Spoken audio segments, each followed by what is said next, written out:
What's going on, everybody? It's your boy Khallid Connections here with a video basically showing the public, the world, how to get into coding and programming.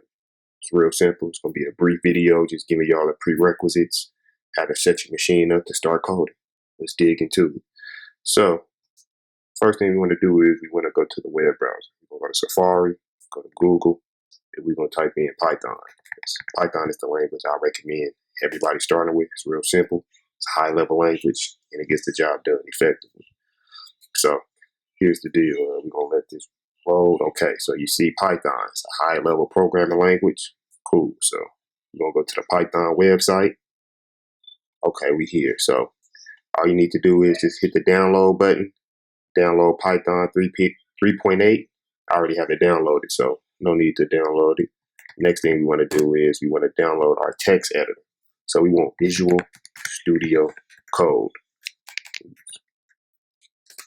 Visual Studio Code, like I said, it's just a text editor, but this is the one I highly recommend. So go to Visual Studio Code, hit the download button, and you're good to go.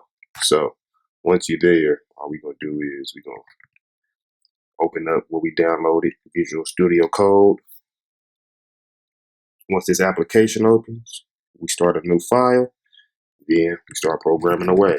So in the next video, I'm going to show y'all what it really means to program. So if you like the video, like, subscribe, comment, and I'll check back in with y'all next time. Peace.